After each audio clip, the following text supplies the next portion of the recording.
거북야담을 찾아주셔서 감사합니다. 구독과 좋아요는 영상 제작에 큰 힘이 됩니다. 어디에서 시청하고 계신지 댓글로 남겨주세요. 여러분이 계신 모든 곳에 행운이 가득하길 진심으로 바라겠습니다. 이야기 시작하겠습니다. 경기도 어느 마을에 김대감이라는 양반이 살고 있었습니다. 대대로 벼슬을 하던 집안이라 재산도 많고 권세도 대단했는데, 하지만 그 성품은 썩을 대로 썩어 있었답니다. 집안 노비들을 함부로 대했고 세금을 횡령하고 자기 비위에 거슬리면 누구든 가차 없이 벌을 주곤 했지요. 김대감에게는 아들이 하나 있었는데 이름은 김승우였습니다. 25세 젊은 양반이었지만 아버지를 빼닮아 못된 짓을 일삼았답니다. 노비들을 때리는 것을 즐겼고 술만 먹으면 행패를 부렸으며 집안 계집종들을 희롱하는 게 일상이었지요. 김대감 댁에는 춘이라는 계집종이 하나 있었습니다. 나이는 40쯤 되었는데 얼굴에는 고생한 흔적이 역력했답니다. 춘이는 대대로 김대감 집안을 섬기던 종이었는데 어려서부터 온갖 구박을 받으며 살아왔지요. 춘이에게는 딸이 하나 있었습니다. 이름은 월이었는데 올해 16세였답니다. 아버지는 춘이가 어릴 때 병으로 죽었고 월이는 어머니 손에 자라났지요. 월이는 총명하고 부지런했는데 김대감 댁에서 부엌일과 청소, 빨래 등을 하며 어머니를 도왔답니다. 그런데 월이에게는 남들이 모르는 비밀이 하나 있었습니다. 월이는 태어날 때부터 동물의 말을 알아들을 수 있었던 것입니다. 개가 짖으면 무슨 말을 하는지 알았고, 소가 울면 무엇을 원하는지 알았으며, 새가 지저귀면 무슨 이야기를 하는지 다 들렸답니다. 어릴 적 일이었습니다. 월이가 5살 때 마당에서 놀다가 개에게 말을 걸었답니다.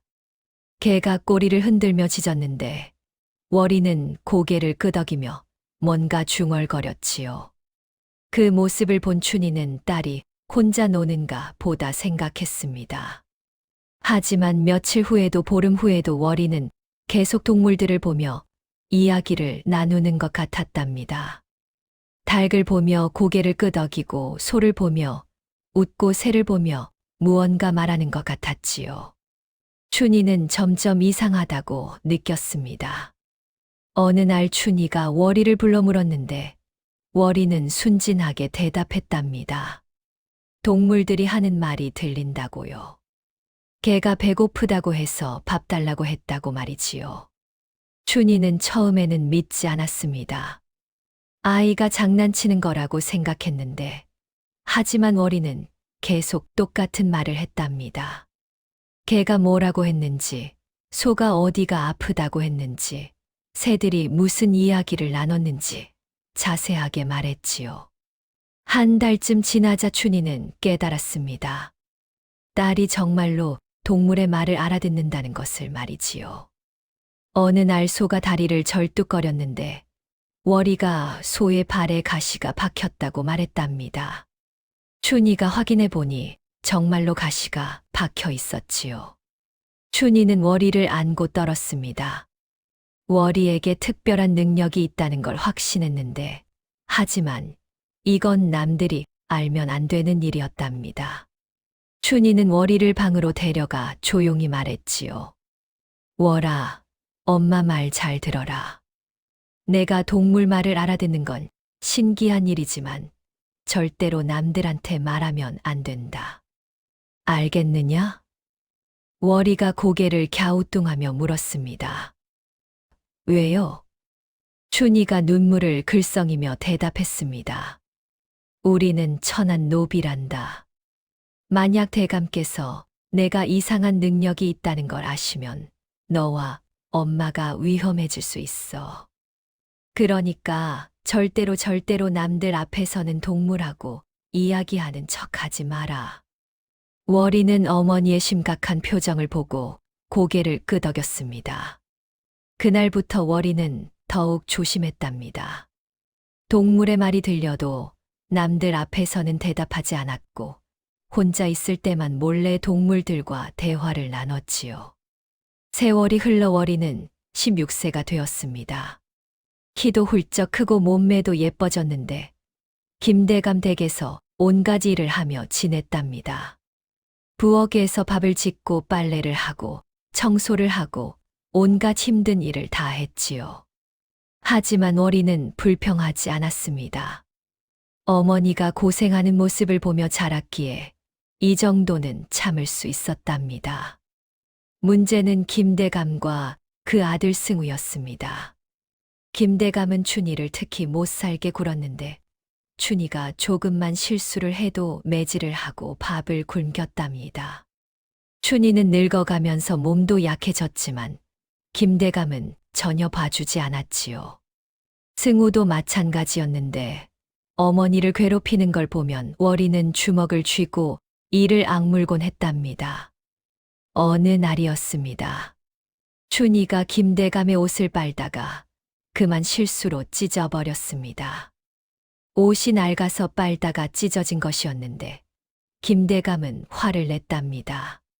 춘희를 마당으로 끌고 나와 매질을 했는데 춘희는 비명을 지르며 용서를 빌었지만 김대감은 멈추지 않았지요.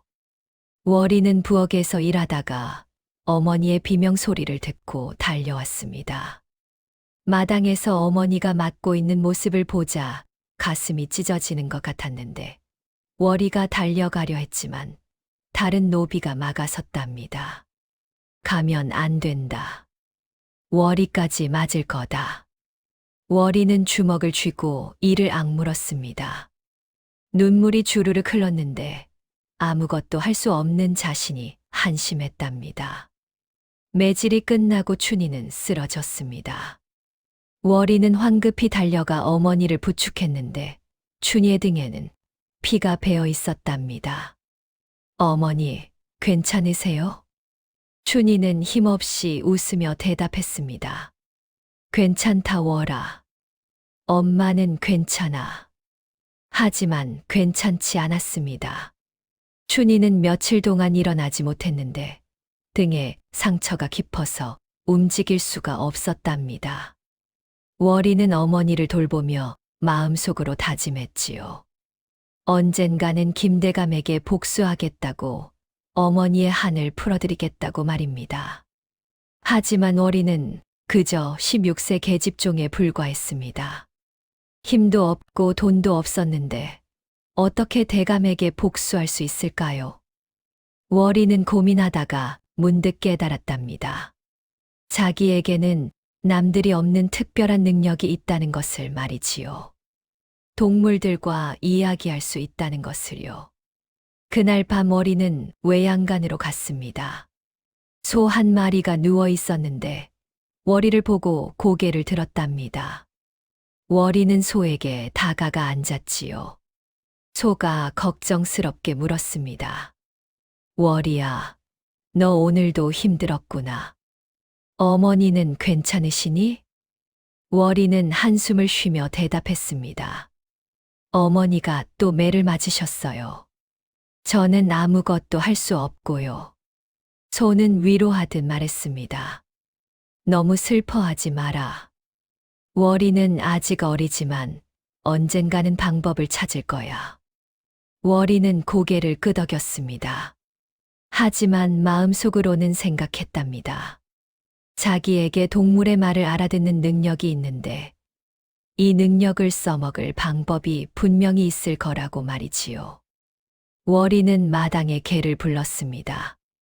검둥이라는 이름의 늙은 개였는데 월이와 오래 친구였답니다.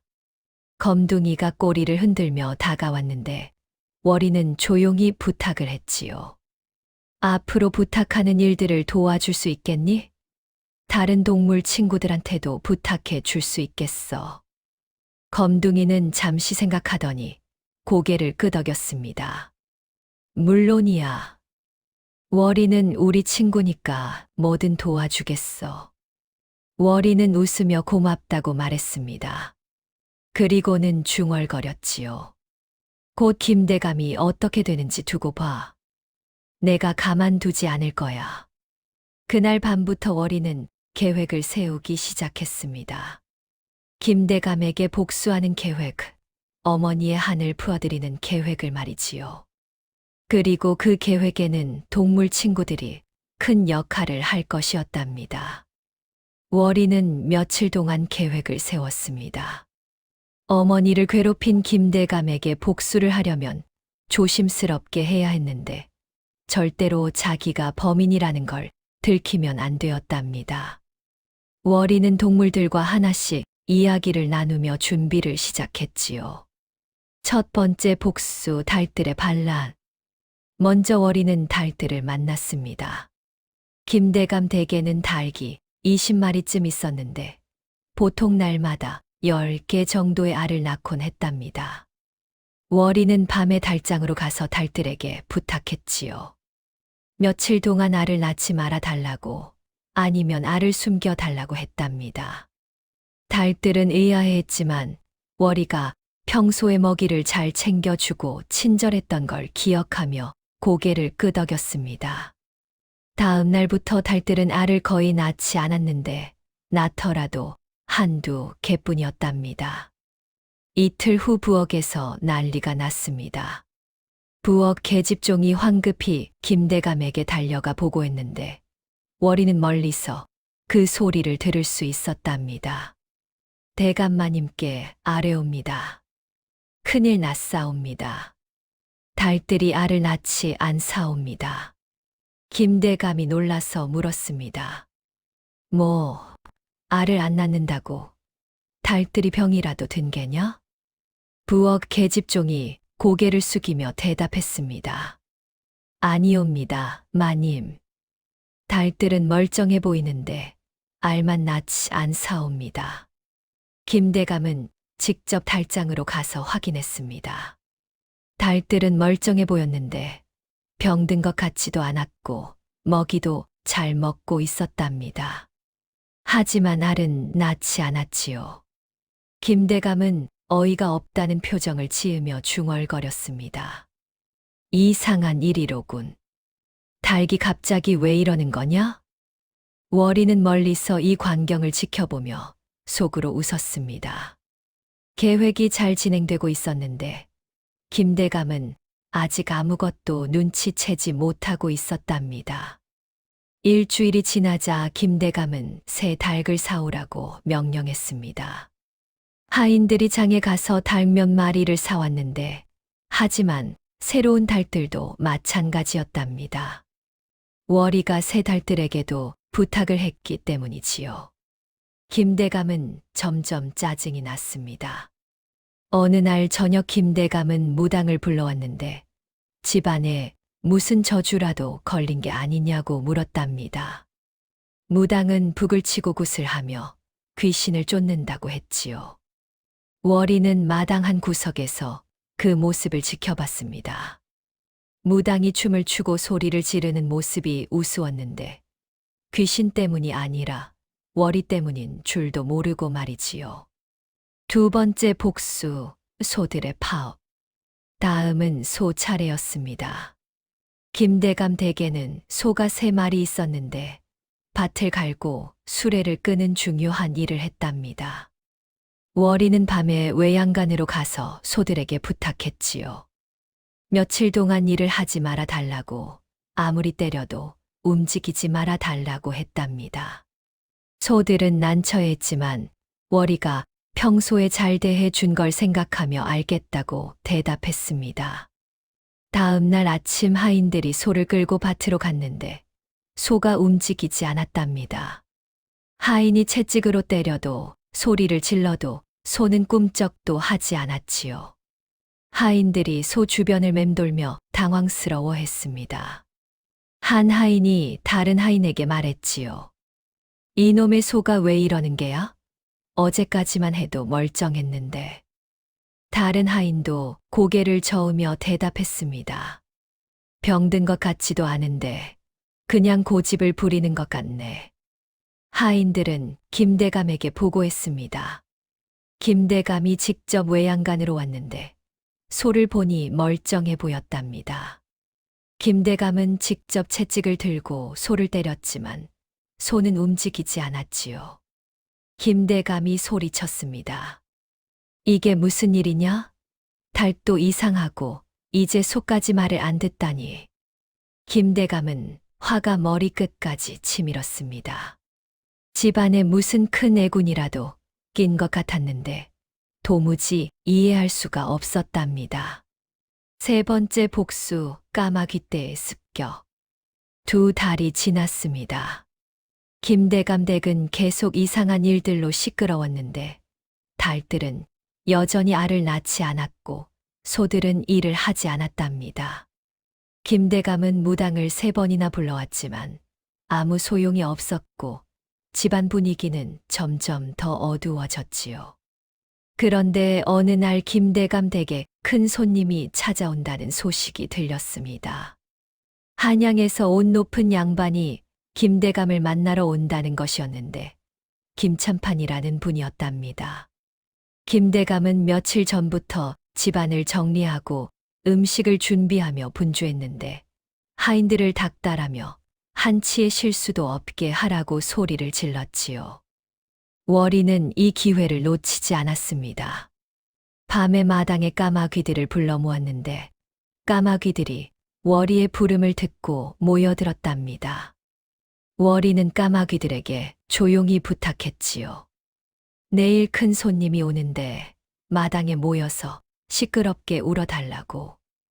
그리고 가능하면 손님 근처에서 날아다니며 방해해달라고 했는데 까마귀들은 고개를 끄덕이며 알겠다고 했답니다. 월이는 또 검둥이를 불러서 사랑채 근처에서 크게 짖어달라고 부탁했지요. 다음 날 아침 한양에서 온 김참판이 도착했습니다. 반복을 입고 하인넷을 데리고 왔는데 위험이 대단해 보였답니다. 김대감은 대문 밖까지 나가서 맞았는데 최대한 공손하게 예를 갖추며 안으로 모셨지요. 김대감이 공손하게 안으로 안내하는데 바로 그때 까마귀들이 나타났습니다. 20마리가 넘는 까마귀들이 마당으로 몰려와 요란하게 울어댔는데 그 소리가 어찌나 시끄러운지 사람 말소리가 들리지 않을 정도였답니다. 까악까악 하는 소리가 마당을 가득 채웠지요. 김대감이 당황하며 하인들에게 소리쳤습니다. 저 까마귀들을 좀 쫓아내지 못할까? 하인들이 허둥지둥 까마귀들을 쫓으려 했지만 까마귀들은 날아올랐다가 다시 내려앉기를 반복했습니다. 한 마리를 쫓으면 10마리가 날아들었고 10마리를 쫓으면 20마리가 다시 왔는데 끝이 없었답니다. 김참판은 인상을 찌푸리며 주위를 둘러봤는데 불쾌한 표정이 역력했지요. 김대감은 식은땀을 흘리며 황급히 사과했습니다. 참판 어르신, 면목이 없사옵니다. 요즘 집안에 이상한 일이 자꾸 일어나서. 김참판은 별말 없이 고개만 끄덕였지만 표정은 좋지 않았습니다. 겨우 사랑채로 들어가 자리에 앉았는데 밖에서 개 짖는 소리가 들렸답니다. 검둥이가 사랑채 밖에서 요란하게 짖어대고 있었는데 월이가 미리 부탁해 둔 것이었지요. 김대감의 얼굴이 붉어졌습니다. 체면이 말이 아니었는데 하인을 불러 개를 조용히 시키라고 명령했답니다. 점심시간이 되어 음식이 나왔습니다. 김대감이 정성껏 준비한 음식이었는데 밥상을 사랑채 마루에 차려놓고 식사를 시작했답니다. 그런데 바로 그때 까마귀들이 다시 나타났습니다. 이번에는 음식상 위로 날아들어 반찬을 채가기 시작했는데 월이가 미리 까마귀들에게도 부탁해 둔 것이었답니다. 김참판은 완전히 기분 상한 표정이었고 젓가락을 들었다가 내려놓기를 반복했지요. 김참판이 불편한 표정으로 말했습니다. 김대감, 댁집안 관리가 좀 소홀한 것 같소이다. 김대감은 고개를 숙이며 황급히 사과했습니다. 참으로 송구하옵니다. 참판 어르신. 최근 들어 집에 이상한 일이 계속되고 있사옵니다. 김찬파는 더 이상 말하지 않았지만 표정이 좋지 않았습니다. 식사를 거의 하지 않고 일찍 돌아가겠다고 했는데 김대감은 만류했지만 소용없었답니다. 김찬판이 대문을 나서는데 마침 담 위에 앉아있던 까마귀 한 마리가 김찬판의 관모 위에 똥을 쌌습니다. 하얀 똥이 검은 관모에 떨어졌는데 김찬판의 얼굴이 굳어졌답니다. 김대감은 기절할 것 같았지요. 참판 어르신, 정말 죄송합니다. 하인아, 어서 닦아드리지 못할까. 하인들이 황급히 관모를 닦아드렸지만 김찬판은 화가 난 표정으로 손을 뿌리쳤습니다. 그리고는 아무 말 없이 하인들을 이끌고 떠나버렸는데 뒷모습이 화가 잔뜩 난 것처럼 보였답니다. 김대감은 그 자리에 주저앉았습니다. 평생 이렇게 큰 망신을 당한 적이 없었는데 얼굴이 새빨개져서 땅을 치며 분해했답니다. 월이는 멀리서 이 광경을 지켜보며 웃음을 참았습니다. 김대감의 얼굴이 새빨개져서 분해하는 모습이 통쾌했는데 하지만 겉으로는 아무렇지 않은 척 빗자루질을 계속했답니다. 그날 밤 김대감은 집안 사람들을 모두 모아놓고 화를 냈습니다. 왜 까마귀들을 제대로 쫓지 못했느냐고, 왜 개를 조용히 시키지 못했느냐고 소리를 질렀는데 하인들은 고개를 숙이고 벌벌 떨었답니다. 며칠 후 마을에 소문이 퍼졌습니다. 김대감 댁에 한양에서 큰 손님이 왔는데 까마귀들이 난리를 쳤다고, 개가 지저댔다고, 심지어 까마귀가 손님 머리에 똥을 쌌다고 했답니다. 사람들은 김대감 댁이 정말로 큰 애군에 걸린 것 같다고 수근거렸고 어떤 이는 김대감이 전생에 무슨 큰 죄를 지었을 거라고 했지요. 김대감은 체면이 말이 아니었습니다. 마을 사람들을 볼 면목이 없었는데 집 밖으로 나가기도 꺼려졌답니다. 네 번째 복수, 개구리들의 합차. 월이는 다음 단계를 준비했습니다. 이번에는 개구리들을 부를 차례였는데 김대감 댁에는 연못이 하나 있고 우물도 있어서 개구리들이 많이 살고 있었답니다. 어느 날 밤 월이는 연못가로 갔습니다. 개구리들이 여기저기서 개골개골 울고 있었는데 월이는 조용히 개구리들을 불렀지요. 개구리들이 하나둘씩 모여들었습니다. 월이는 개구리들에게 부탁했는데 며칠 동안 밤마다 시끄럽게 울어달라고, 사람들이 잠을 잘 수 없을 정도로 크게 울어달라고 했답니다. 개구리들은 고개를 끄덕이며 알겠다고 했습니다. 그날 밤부터 개구리들은 밤새도록 울어댔습니다. 개골개골개골 하는 소리가 집안 전체를 뒤흔들었는데 김대감 댁 사람들은 한잠도 잘 수 없었답니다. 김대감이 화를 내며 연못에 돌을 던지고 하인들이 막대기로 물을 휘저어도 개구리들은 멈추지 않았지요. 이런 일이 일주일 동안 계속되자 김대감과 가족들은 잠 부족으로 얼굴이 새까맣게 되었습니다. 낮에는 일을 해야 하는데 밤에는 개구리 소리 때문에 잠을 잘 수 없으니 괴로웠지요. 김대감이 소리쳤습니다. 도대체 이 개구리들이 왜 이러는 거냐? 평소에는 이렇게 시끄럽지 않았는데.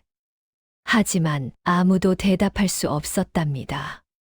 다섯 번째 복수, 뱀들의 침입. 월이는 일주일 동안 준비했습니다. 밤마다 산으로 올라가 뱀들을 만났는데 처음에는 뱀들이 경계했지만 월이가 말을 걸자 신기해하며 다가왔답니다. 월이는 뱀들에게 자기 사정을 이야기했고 뱀들은 고개를 끄덕이며 도와주겠다고 했지요. 월이는 절대로 사람을 해치면 안 된다고, 그저 집 안에 나타나기만 하면 된다고 당부했답니다. 어느 날 밤 월이는 산기슭에서 뱀들을 기다렸습니다. 해가 완전히 지고 어둠이 내렸을 때 뱀들이 나타났는데 50마리가 넘어 보였답니다. 큰 구렁이가 친구들을 많이 데려왔다고 했고 월이는 고맙다며 뱀들을 김대감 댁으로 안내했지요. 뱀들은 조용히 담을 넘어 김대감 댁으로 들어갔습니다. 어떤 뱀은 곳간으로, 어떤 뱀은 부엌으로, 어떤 뱀은 사랑채와 안채로 흩어졌는데 모두 소리 없이 움직여서 아무도 눈치채지 못했답니다. 1시쯤 지났을 때 안채에서 비명소리가 들렸습니다. 으악, 뱀이야. 뱀이 나타났어요. 김대감의 부인이 지은 비명이었는데 방 안에서 뱀 한 마리를 발견한 것이었답니다. 계집종들이 황급히 달려왔고 곧 집안이 발칵 뒤집혔지요. 김대감이 잠옷차림으로 뛰어나와 부인의 방으로 들어가 보니 정말로 뱀 한 마리가 구석에 있었답니다. 김대감이 하인들을 불러 뱀을 잡으라고 소리쳤는데 바로 그때 부엌에서도 곳간에서도 사랑채에서도 비명소리가 들렸답니다. 집 안 곳곳에서 뱀들이 나타나기 시작했는데 김대감의 얼굴이 새하얗게 질렸지요. 이게 무슨 일이냐? 왜 이렇게 뱀이 많은 거냐?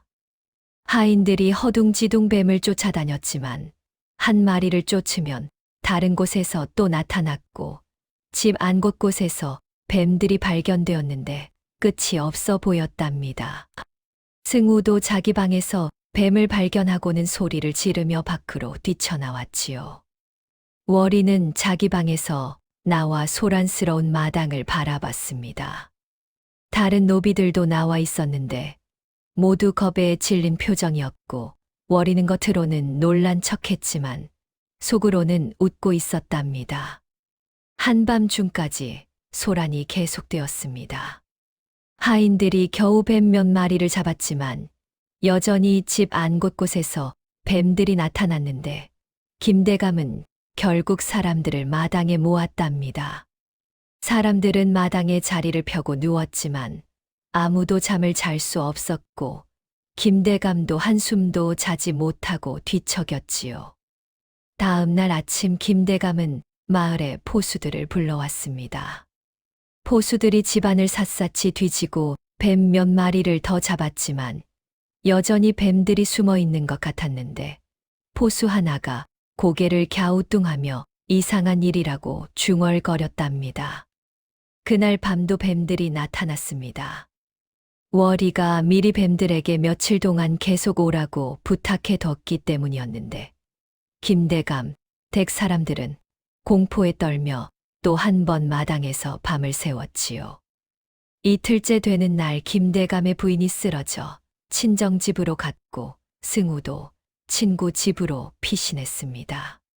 김대감은 혼자 남아 뱀들과 싸웠는데 밤마다 뱀이 나타나고 낮에는 포수들이 뱀을 잡고 하지만 밤이 되면 또 뱀이 나타나는 악순환이 계속되었답니다. 김대감은 점점 지쳐갔는데 얼굴에는 수염이 덥수룩하게 자랐고 눈에는 핏발이 섰지요. 일주일이 지나자 마을에 소문이 퍼졌습니다. 김대감 댁에 뱀이 수십 마리나 나타났다고, 김대감이 밤마다 마당에서 잔다고 부인과 아들이 모두 도망쳤다고 했는데 사람들은 김대감 댁이 완전히 저주를 받은 것 같다고 수근거렸답니다. 6번째 복수, 들개떼의 최후 공격. 월이는 이제 마지막 단계를 준비할 차례라고 생각했습니다. 이번에는 들개떼를 부를 계획이었는데 들개들은 뱀보다 훨씬 크고 힘이 세니 김대감 댁을 완전히 쑥대밭으로 만들 수 있을 것 같았지요. 어느 날 밤 월이는 마을 뒷산으로 올라갔습니다. 산에는 야생 들개들이 살고 있었는데 월이는 조심스럽게 들개들을 찾아다녔답니다. 한참을 헤매다가 큰 바위 근처에서 들개 무리를 발견했지요. 들개들은 월이를 보고 경계했습니다. 으르렁거리며 이빨을 드러냈는데 사람을 본 적이 별로 없어서 두려워하는 것 같았답니다. 월이는 조용히 말을 걸었지요. 나는 해치러 온 게 아니야. 부탁하러 왔어. 잠깐만 이야기를 들어줄래? 들개들은 월이의 말을 듣고 놀랐습니다. 사람이 자기들 말을 알아듣다니 신기한 일이었는데 조심스럽게 다가와 월이 주위에 앉았답니다. 월이는 들개들에게 자기 사정을 이야기했는데 김대감이 얼마나 못된 사람인지 어머니가 얼마나 고생하는지 하나하나 설명했지요. 들개들은 고개를 끄덕이며 분개했습니다. 그런 나쁜 사람은 벌을 받아야 한다고 자기들이 도와주겠다고 했는데 월이는 고맙다며 계획을 설명했답니다. 며칠 후에 김대감 댁으로 와서 집안을 마음껏 돌아다니며 물건들을 부수고 난장판을 만들어 달라고 했지요. 들개들은 신이 났습니다. 평소에 사람들한테 쫓기기만 했는데 이번에는 마음껏 난동을 부릴 수 있다니 좋은 일이라고 했답니다. 월이는 하지만 사람을 해치면 안 된다고 물건만 부수라고 당부했는데 들개들은 알겠다고 약속했지요. 이틀 후 밤이었습니다. 김대감 댁 사람들이 모두 잠든 후 월이는 몰래 대문 빗장을 풀어 놓았습니다. 그리고 담장 근처에서 들개들을 기다렸는데 곧 어둠 속에서 들개들이 나타났답니다. 10마리쯤 되어 보였는데 큰 들개도 있고 작은 들개도 있었지요. 월이는 들개들을 안으로 안내했습니다. 들개들은 조용히 대문을 통해 마당으로 들어왔는데 월이는 어디로 가면 되는지 알려주고 자기는 멀리 떨어진 곳에서 지켜봤답니다. 들개들이 움직이기 시작했습니다. 먼저 마당에 있던 물독을 들이받아 넘어뜨렸는데 큰 소리와 함께 물이 쏟아졌답니다. 이어서 곳간 문을 부수고 안으로 들어가 쌀자루를 찢고 발톱으로 긁으며 쌀을 온 바닥에 흩어놓았지요. 요란한 소리에 김대감이 깨어났습니다. 밖에서 요란한 소리가 들렸는데 뭔가 부서지는 소리와 짐승 소리가 났답니다. 김대감이 황급히 일어나 밖으로 나가보니 마당에 들개들이 가득했지요. 김대감이 소리쳤습니다. 이게 무슨 일이냐? 들개들이 어떻게 여기까지? 하인들도 하나둘씩 깨어나 밖으로 나왔습니다. 마당을 보고는 모두 입을 떡 걸렸는데 들개들이 집안을 돌아다니며 난장판을 만들고 있었답니다. 어떤 들개는 장독대를 들이받아 장독들을 깨뜨렸고 어떤 들개는 마당에 심어둔 화초들을 밟아 망가뜨렸지요. 승우도 뛰어나왔는데 들개 한 마리가 사랑채 쪽으로 달려가는 걸 보고 소리를 질렀답니다. 아버지, 들개들이 사랑채로 들어갑니다. 과연 들개 몇 마리가 사랑채 문을 들이받아 부수고 안으로 들어갔습니다. 안에서 요란한 소리가 났는데 책상을 넘어뜨리고 책들을 흩어놓고 병풍을 찢어 놓았답니다. 김대감이 황급히 사랑채로 달려갔지만 들개들은 이미 안을 난장판으로 만들어 놓고 밖으로 나왔지요. 하인들이 들개들을 쫓으려 했습니다. 막대기를 들고 들개들을 몰아내려 했는데 하지만 들개들은 힘이 셌답니다. 하인 하나가 들개를 막으려다가 들개가 들이받는 바람에 그대로 넘어졌고 다른 하인도 들개한테 밀려 물독에 부딪혔지요. 김대감이 다급하게 소리쳤습니다. 모두 나와서 들개들을 잡아라. 이놈들을 쫓아내지 못할까. 하지만 하인들도 겁이 났습니다. 들개들이 워낙 크고 사나워서 함부로 다가갈 수가 없었는데 괜히 다가갔다가 다칠 것 같았답니다. 들개들은 마당을 마음껏 돌아다니며 계속 물건들을 부수고 난장판을 만들었지요. 부엌 쪽에서도 비명소리가 들렸습니다. 들개들이 부엌으로 들어가 솥을 넘어뜨리고 그릇들을 깨뜨리고 있었는데 부엌 계집종들이 겁에 질려 도망쳤답니다. 어떤 들개는 안채 쪽으로 가서 마루를 밟아 부수고 방문을 들이받아 구멍을 냈지요. 1시간 동안 들개들의 난동이 계속되었습니다. 김대감 댁은 완전히 쑥대밭이 되었는데 곳간은 부서졌고 장독들은 깨졌고 사랑채와 안채는 엉망이 되었으며 마당의 화초들은 모두 짓밟혔답니다. 김대감은 그저 멀거니 서서 지켜볼 수밖에 없었지요. 들개들은 충분히 난동을 부린 후 조용히 대문을 통해 나갔습니다. 월이가 미리 대문을 열어놓았기 때문에 쉽게 빠져나갈 수 있었는데 들개들은 산으로 돌아가며 만족스러운 표정을 지었답니다. 김대감은 그 자리에 주저앉았습니다. 집안이 완전히 망가졌는데 도대체 무슨 일이 벌어지고 있는 건지 이해할 수가 없었답니다. 뱀에 이어 이번에는 들개까지 마치 누군가 일부러 자기를 괴롭히려는 것 같았지요. 승우가 아버지 곁으로 와서 말했습니다. 아버지, 대문이 열려 있었습니다. 누군가 일부러 열어놓은 것 같습니다. 김대감의 눈이 번쩍 떠졌습니다. 누군가 일부러 대문을 열어 들개들을 들여보냈다는 말이었는데 그렇다면 범인이 집안에 있다는 뜻이었지요. 김대감은 벌떡 일어나 하인들과 노비들을 모두 마당에 모으라고 명령했답니다. 월이도 다른 노비들과 함께 마당으로 나왔습니다. 겉으로는 놀란 표정을 지었지만 속으로는 만족스러웠는데 계획이 완벽하게 진행되었답니다. 김대감이 모인 사람들을 노려보며 말했습니다. 누군가 일부러 대문을 열어 들개들을 들여보냈다. 범인이 이 중에 있을 것이다. 사람들은 술렁거렸습니다. 서로를 의심의 눈초리로 쳐다봤는데 누가 그런 짓을 했을까 궁금해했답니다. 월이는 고개를 숙이고 조용히 서 있었는데 김대감의 시선이 자기에게 머무는 것 같아 가슴이 두근거렸지요. 하지만 월이는 여전히 의심받지 않았습니다. 그저 16세 계집종일 뿐이니까요. 김대감은 아무리 생각해도 월이가 범인일 거라고는 상상할 수 없었답니다. 그렇게 월이의 6단계 복수가 모두 끝났습니다. 김대감은 완전히 지쳐버렸고 집안은 망가졌으며 체면은 말이 아니었지요.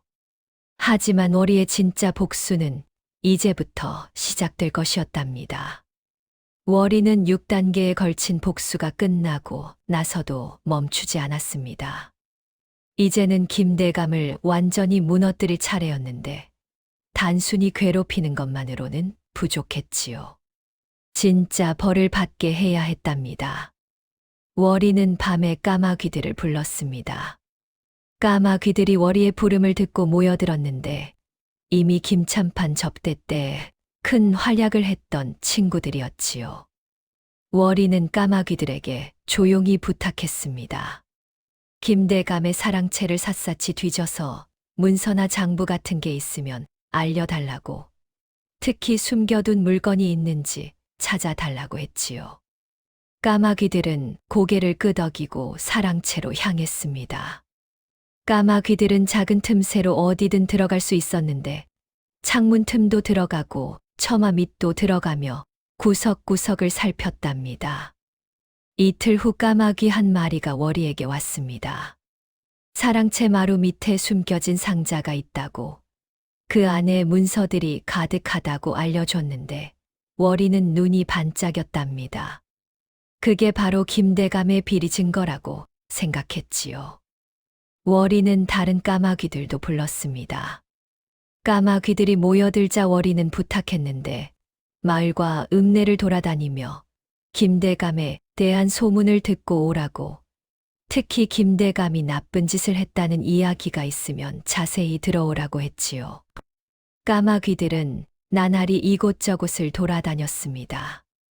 며칠 후 까마귀들이 돌아와 월이에게 알려줬는데 김대감이 세금을 횡령했다는 소문이 있다고, 가난한 백성들한테서 거둔 세금을 자기가 가로챘다고 했답니다. 또 김대감이 관아의 관리들에게 뇌물을 줘서 벌을 피했다는 이야기도 있다고 했지요. 월이는 고개를 끄덕였습니다. 이제 증거만 확보하면 김대감을 완전히 무너뜨릴 수 있을 것 같았는데, 하지만 어떻게 그 증거를 꺼내서 관아에 알릴 수 있을까요? 월이는 며칠 동안 고민했습니다. 사랑채 마루 밑에 숨겨진 증거 상자를 어떻게 꺼낼 것인지, 그리고 그것을 어떻게 관아에 알릴 것인지 생각했는데 자기가 직접 할 수는 없었답니다. 월이가 증거를 가져갔다는 게 들키면 큰일이었지요. 그러던 어느 날 마을에 소문이 돌았습니다. 한양에서 암행어사가 내려온다는 소문이었는데, 이 고을의 관리들이 제대로 일을 하는지 살피러 온다고 했답니다. 월이는 이 소문을 듣고 눈이 반짝였지요. 이것이 바로 기회였답니다. 월이는 까마귀들을 불렀습니다. 까마귀들이 모여들자 월이는 부탁했는데, 암행어사가 정말 온다면 어디에 머물고 있는지 알아봐 달라고 했답니다. 까마귀들은 고개를 끄덕이고 날아갔지요. 이틀 후 까마귀 한 마리가 돌아와 알려줬습니다. 암행어사가 정말로 왔다고, 지금 마을 주막에 평민 차림으로 묵고 있다고 했는데 아무도 그분이 암행어사인 줄 모른다고 했답니다. 월이는 고맙다며 계획을 세우기 시작했지요. 월이는 까마귀들을 다시 불렀습니다. 이번에는 중요한 임무를 맡겨야 했는데, 사랑채 마루 밑에 있는 상자를 꺼내 주막 근처로 옮겨 달라고 했답니다. 까마귀들은 고개를 갸우뚱했지요. 상자가 크고 무거운데 어떻게 옮기냐고 물었답니다. 월이는 생각했습니다. 까마귀들만으로는 어렵겠다 싶어서 다른 동물들도 불렀는데, 개 검둥이와 들개 몇 마리도 함께 오게 했답니다. 월이는 동물들에게 설명했지요. 밤에 몰래 상자를 꺼내서 주막 근처에 두면 된다고, 아무도 모르게 조용히 해야 한다고 했답니다. 동물들은 알겠다고 고개를 끄덕였습니다. 그날 밤 동물들은 사랑채로 향했는데 까마귀들이 먼저 들어가 마루 밑 상자를 찾았답니다. 검둥이와 들개들이 함께 상자를 물고 끌어내는데 시간이 좀 걸렸지만 결국 상자를 밖으로 꺼냈지요. 동물들은 조용히 상자를 끌고 주막 쪽으로 향했습니다. 밤이 깊어서 사람들이 모두 자고 있었는데 동물들은 주막 뒤편에 상자를 두고 돌아왔답니다. 월이는 멀리서 지켜보다가 성공한 것을 확인하고 만족스럽게 웃었지요. 다음 날 아침 주막 주인이 뒤편에서 상자를 발견했습니다. 이상한 상자가 하나 있는데 어디서 왔는지 모르겠다. 주막 주인이 중얼거렸는데 마침 평민 차림의 암행어사가 지나가다가 그 상자를 보게 되었답니다. 암행어사는 상자를 열어봤습니다. 안에는 문서들이 가득 들어 있었는데 하나하나 살펴보니 모두 김대감의 비리 증거였답니다. 세금을 횡령한 기록, 뇌물을 준 내역, 관아 관리들과 주고받은 편지들이 모두 들어 있었지요. 암행어사는 심각한 표정이 되었습니다. 이 고을의 김대감이 이렇게 큰 죄를 지었다니 믿을 수 없었는데, 하지만 증거가 확실했답니다. 암행어사는 즉시 관아로 향했지요. 그날 오후 관아에서 사또와 관리들이 모였습니다. 암행어사가 신분을 밝히고 마패를 꺼내 보이자 모두들 황급히 절을 했는데 암행어사는 김대감의 비리 문서를 내놓으며 설명했답니다. 사또는 얼굴이 새하얗게 질렸습니다. 김대감과 자기도 친분이 있었고 뇌물도 받은 적이 있었는데 이제 자기도 벌을 받게 생겼답니다. 암행어사는 즉시 김대감을 잡아들이라고 명령했지요. 관속들이 김대감 댁으로 향했습니다. 대문을 두드리고 김대감을 불러내라고 소리쳤는데 김대감은 무슨 일인지도 모르고 나왔답니다. 관속들이 김대감을 묶어 관하로 끌고 갔고 김대감은 항의했지만 소용없었지요. 관하에서 암행어사가 김대감을 신문했습니다. 세금을 횡령한 것이 사실이냐? 관리들에게 뇌물을 준 것이 사실이냐? 암행어사가 물었는데 김대감은 처음에는 부인했답니다. 하지만 증거 문서들을 하나하나 내보이자 김대감은 할 말을 잃었지요. 김대감이 떨리는 목소리로 물었습니다. 이 문서들이 어디서 나온 것이오? 내가 사랑채에 숨겨둔 것인데. 암행어사가 차갑게 대답했습니다. 어디서 나왔든 중요하지 않소. 중요한 건 이것이 그대의 죄를 증명한다는 것이오. 김대감은 완전히 무너졌습니다. 얼굴은 새하얗게 질렸고 온몸이 떨렸는데 이제 모든 게 끝났다는 걸 깨달았답니다. 암행어사는 판결을 내렸습니다. 김대감은 세금 횡령과 뇌물공여 등의 죄로 관직을 박탈당하고 재산을 몰수당하며 유배를 가게 되었는데 승우도 아버지의 죄에 연루되어 벌을 받게 되었답니다. 사또도 뇌물을 받은 죄로 파직되었지요. 마을에 소문이 퍼졌습니다. 김대감이 큰 죄를 지어서 유배를 간다고 집도 재산도 모두 빼앗긴다고 했는데 사람들은 놀라면서도 통쾌했답니다. 평소에 김대감이 얼마나 못된 짓을 했는지 다들 알고 있었으니까요.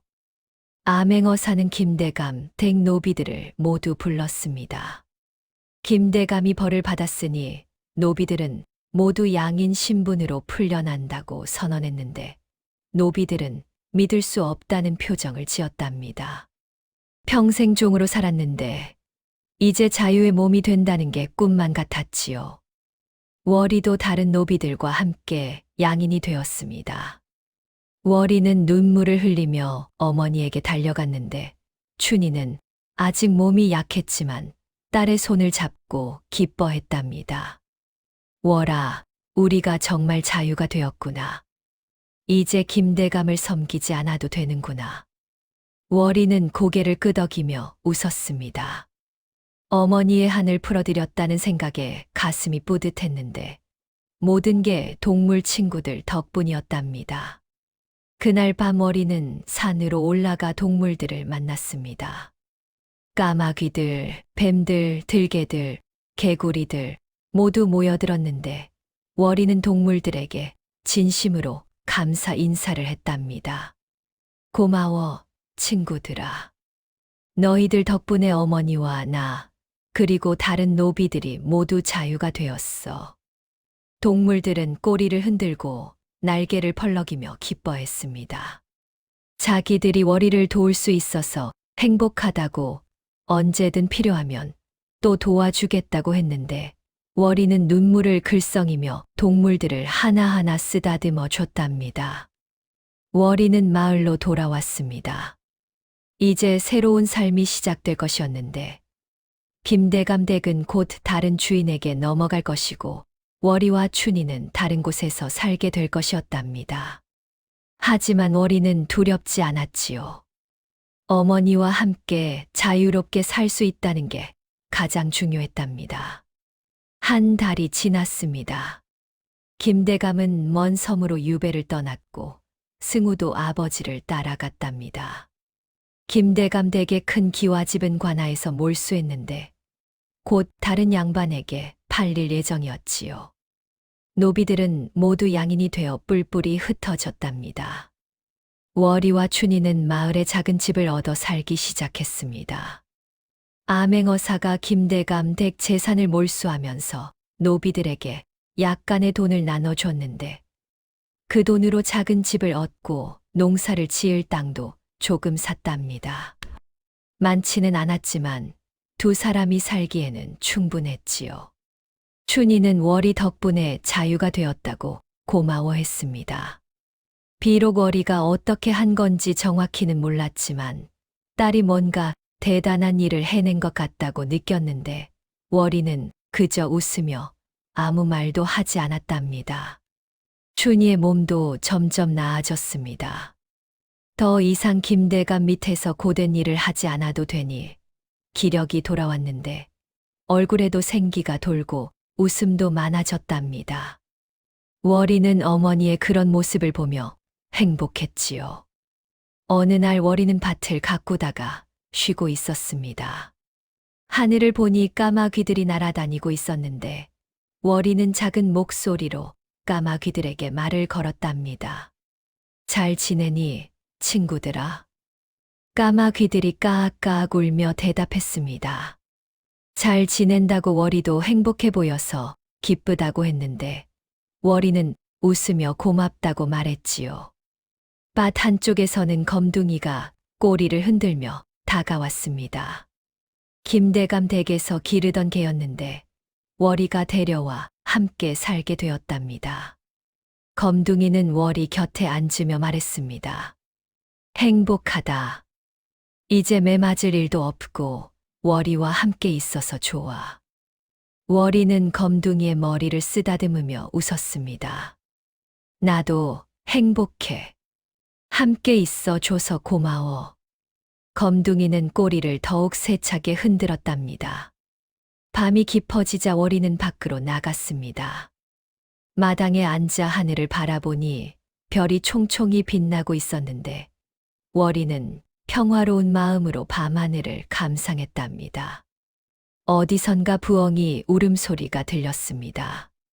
월이는 작게 대답했는데 부엉이도 잘 지냈냐고 물었답니다. 부엉이는 울음소리로 대답했고 월이는 웃으며 고개를 끄덕였지요. 검둥이가 월이 곁으로 와서 앉았습니다. 월이는 검둥이를 쓰다듬으며 중얼거렸는데 이제 모든 게 끝났다고, 김대감도 벌을 받았고 자기들은 자유가 되었다고 말했답니다. 검둥이가 물었습니다. 앞으로 어떻게 살 거야? 계획이 있어. 월이는 잠시 생각하더니 대답했지요. 평범하게 살 거야. 밭 갈고 농사 짓고 어머니와 함께 행복하게 살 거야. 그게 내가 바라던 전부야. 검둥이는 고개를 끄덕이며 말했습니다. 좋은 계획이야. 나도 월이와 함께 있을 거야. 평생 월이를 지켜주겠어. 월이는 고맙다며 검둥이를 안아줬답니다. 며칠 후 마을에 새 소식이 돌았습니다. 김대감 댁을 산 새 주인이 온다는 소문이었는데 한양에서 온 양반이라고 했답니다. 마을 사람들은 새 주인이 어떤 사람일지 궁금해했지요. 새 주인이 도착했습니다. 최판서라는 분이었는데 얼굴이 온화하고 말씨도 정중했답니다. 최판서는 마을 사람들을 모아놓고 인사를 했는데 자기는 김대감처럼 못되게 굴지 않을 거라고 마을 사람들과 좋은 관계를 맺고 싶다고 말했지요. 마을 사람들은 안도했습니다. 새 주인이 좋은 사람인 것 같아서 다행이라고 생각했는데 월이도 멀리서 최판서를 보며 고개를 끄덕였답니다. 최판서는 마을을 둘러보다가 월이를 보게 되었습니다. 월이가 밭을 가꾸는 모습이 부지런해 보였는데 최판서는 월이에게 다가가 물었답니다. 젊은 처자, 이름이 무엇이오? 월이가 고개를 숙이며 대답했습니다. 월이라고 합니다. 나리. 최판서가 웃으며 말했습니다. 부지런하게 일하는구려. 혹시 우리 집에서 일할 생각은 없소? 품삯을 후하게 주겠소. 월이는 잠시 생각했습니다. 돈을 벌 수 있는 좋은 기회였는데 하지만 월이는 고개를 저었답니다. 고맙습니다. 나리. 하지만 저는 제 땅에서 농사를 지으며 살고 싶습니다. 최판서는 고개를 끄덕이며 월이의 뜻을 존중한다고 말했습니다. 그리고는 만약 나중에 도움이 필요하면 언제든 찾아오라고 했는데 월이는 감사하다고 절을 했답니다. 계절이 바뀌어 가을이 왔습니다. 월이가 심은 농작물들이 잘 자라 수확할 때가 되었는데 월이와 춘희는 함께 밭에서 일하며 곡식을 거뒀답니다. 많지는 않았지만 두 사람이 먹고 살기에는 충분했지요. 어느 날 저녁 월이는 산으로 올라갔습니다. 오랜만에 동물 친구들을 만나러 간 것이었는데 산기슭에 도착하자 동물들이 하나둘씩 나타났답니다. 까마귀들도 왔고 개구리들도 왔고 뱀들도 왔고 심지어 들개들도 왔습니다. 동물들은 월이를 보고 반가워하며 꼬리를 흔들고 날개를 펄럭였는데 월이는 동물들을 하나하나 쓰다듬으며 고맙다고 말했지요. 너희들 덕분에 나와 어머니가 행복하게 살고 있어. 정말 고마워, 친구들아. 동물들은 기뻐하며 대답했습니다. 월이가 행복하면 자기들도 행복하다고 언제든 필요하면 또 도와주겠다고 했는데 월이는 눈물을 글썽이며 웃었답니다. 월이는 마을로 돌아왔습니다.